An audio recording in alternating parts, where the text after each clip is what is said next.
Baik. Assalamualaikum warahmatullahi wabarakatuh. Perkenalkan, nama saya Dedya Titi Ramadhani, NIM 2023-11-2 dari kelas Sistem Kontrol Adaptif TEB. Pada kesempatan kali ini, saya akan mempresentasikan materi tentang implementasi controller PID Gain Scheduling untuk sistem pengaturan proses level. Untuk latar belakang dari PID Gain Scheduling, dalam sistem pengaturan level cairan pada proses industri seperti tangki air, tangki minyak, atau bahkan tangki bahan kimia, dinamika sering berubah-ubah akibat variasi debit masuk dan keluar. Perubahan ini menyebabkan karakteristik plan seperti waktu tunda, konstanta waktu, dan gain proses menjadi tidak konstan. Apabila sistem hanya dikendalikan oleh PID konvensional dengan parameter yang tetap, performasinya bisa menurun pada kondisi beban yang berbeda. Misalnya terjadi overshoot tinggi saat debit besar atau respon lambat saat debit kecil. Untuk mengatasi permasalahan tersebut, digunakanlah metode PID Gain Scheduling, yaitu teknik kendali adaptif yang menyesuaikan nilai penguatan PID terdiri atas KB, KI, dan KD sesuai dengan kondisi operasi atau titik kerja sistem. Dengan cara ini, controller PID menjadi mampu mempertahankan kestabilan dan kecepatan respon pada berbagai kondisi perubahan beban dan gangguan proses, sehingga menjaga level cairan tetap stabil di sekitar set point yang diinginkan. Selanjutnya ada pengertian PID Gain Scheduling. PID Gain Scheduling merupakan metode pengendalian adaptif di mana nilai parameter penguatan controller PID yaitu KP, KI, dan KD dapat disesuaikan secara otomatis berdasarkan variabel penjadwal atau schedule variable yang disingkat dengan SV. SV ini akan menggambarkan kondisi operasi sistem. Dengan pengaturan level cairan, variabel penjadwal ini dapat berupa laju aliran masuk, tekanan fluida, atau posisi katup pengatur aliran. Yang mana contoh dari rancangan PID Gain Scheduling ditunjukkan pada diagram di bawah ini.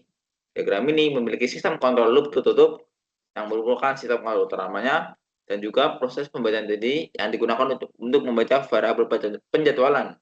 Jika hasil output telah mencapai kondisi tertentu, misalnya di atas 90% bebannya, maka akan dilakukan penjadwalan penguat yang akan memberikan parameter PID yang baru ke kontrolernya.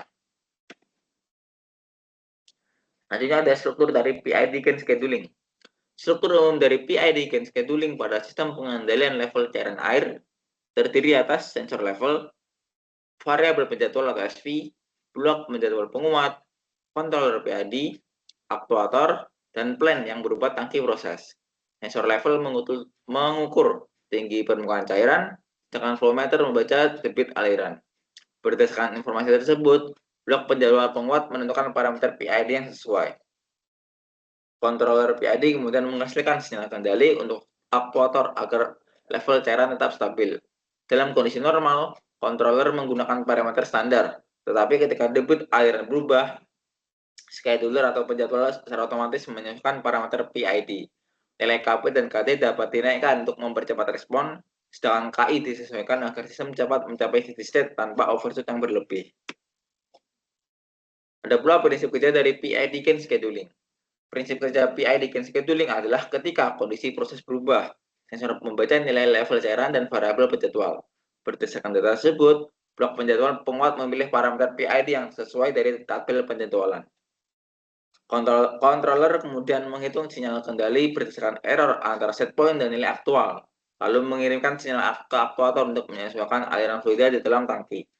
Dengan mekanisme ini, controller dapat menjaga kestabilan dan mempercepat respon sistem meskipun terjadi perubahan pada laju aliran atau beban proses.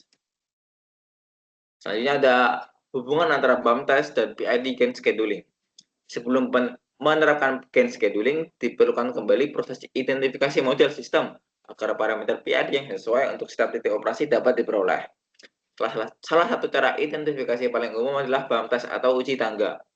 Dalam sistem pengaturan level, BAM test dilakukan dengan memberi perubahan sinyal kendali, misalnya pembukaan valve start tiba-tiba pada kondisi steady state, lalu mencatat perubahan tinggi permukaan cairan level terhadap waktu tertentu.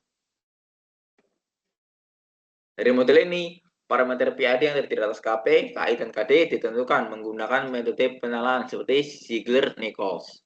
Nilai parameter tersebut dihitung untuk beberapa kondisi beban, misalnya laju aliran masuk rendah, sedang, dan tinggi. Hasil penalaan itulah yang disusun ke dalam tabel gain schedule, sehingga controller PID dapat memilih parameter yang tepat sesuai variasi kondisi operasi. Ada pula metode Integral of Time Absolute Error atau disingkat ITAE. Metode ITAE digunakan untuk menilai kinerja sistem kontrol berdasarkan besar dan lamanya kesalahan atau error yang terjadi. Semakin lama error bertahan, semakin besar penalti yang diberikan.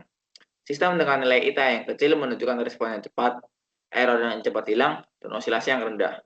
Dalam penerapan PID dan scheduling, hasil evaluasi biasanya memperlihatkan nilai ITAE yang lebih kecil dibandingkan PID konvensional. Hal ini menunjukkan bahwa sistem dapat mencapai keadaan turak lebih cepat, memiliki stabilitas yang lebih baik, serta lebih tahan terhadap perubahan beban dan gangguan eksternal. Selanjutnya ada Simulink, yang berupa simulasi controller PID gain scheduling untuk sistem pengaturan proses level. Nah, ini adalah Simulink berupa diagram blok yang telah saya buat, di mana untuk lebih jelas akan saya tunjukkan nanti di bagian MATLAB. Yang penting, nah di bagian konstan ini kita dapat menentukan apa yang disebut dengan beban. Misal, pada saat ini saya berikan bebannya 100%. Sedangkan di sini juga ada yang namanya logika if else dan juga logika pembandingan. Misal, ini adalah untuk bagian proporsional, ini untuk bagian integral, dan ini untuk bagian derivatif. Ini ditunjukkan untuk mengetahui respon dari plan tanpa diberikan PID, sedangkan bagian ini yang digunakan untuk menunjukkan dari set point. Oh, dan juga ada lagi ini yang paling luar ini digunakan sebagai feedback.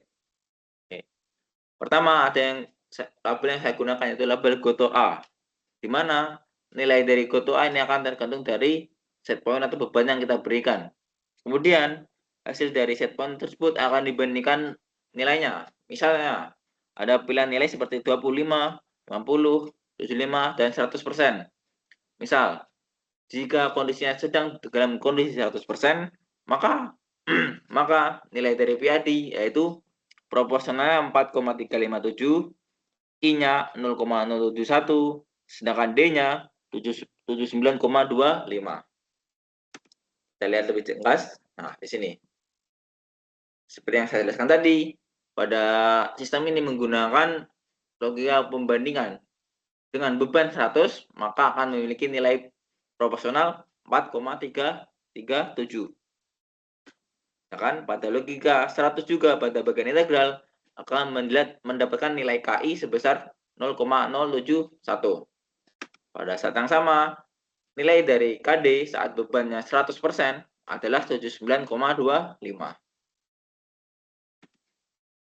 Oke. Ini adalah bentuk respon sistem dengan kondisi set point antara 0% sampai 25% dari beban. Dapat dilihat, hijau adalah set point, kuning adalah respon dari yang telah memasuki si controller atau gambarnya respon aktual yang kita dapatkan. Sedangkan ini respon biru adalah respon yang berupa plan tanpa pemberian controller PID. Dapat dilihat antara respon tanpa menggunakan PID dan menggunakan PID, pada bagian tanpa menggunakan PID tidak mencapai set point. Sedangkan pada bagian menggunakan PID mencapai set point. Oke. Pertama kita lihat dulu pada bagian kelengkungan saat bebannya bernilai 25%. Di sini adalah titik putusnya. Kita klik. Nah, ini adalah respon sistem dengan set point 25% sampai 50% dari beban. Dapat dilihat bahwa respon dari kuning atau respon aktual yang telah dipengaruhi oleh parameter PID menjadi lebih cepat. Karena memang beban yang kita berikan juga lebih banyak. Dapat dilihat dari set point yang bernilai 50. Dan pula ini saat diberikan set point bernilai 75% dari beban. Respon juga menunjukkan kecepatan dari steady state atau kecepatan untuk mencapai steady state yang dengan lebih cepat. Dan yang terakhir ada ini, respon dengan diberikan beban 100% yang ditandai dengan nilai set point bernilai 100, dan respon dari kuning atau sistem yang kita kendalikan juga semakin mendekati kesempurnaannya. Kesimpulan, penerapan PID gain scheduling pada sistem pengendalian level cairan membuat controller lebih adaptif terhadap perubahan kondisi operasi. Sistem mampu mempertahankan kestabilan level, mempercepat waktu respon, dan mengurangi overshoot. Selain itu, nilai IT yang lebih kecil menunjukkan kinerja yang lebih efisien dibandingkan dengan PID konvensional. Dengan demikian, metode ini merupakan solusi efektif untuk sistem pengendalian level pada teknologi proses industri.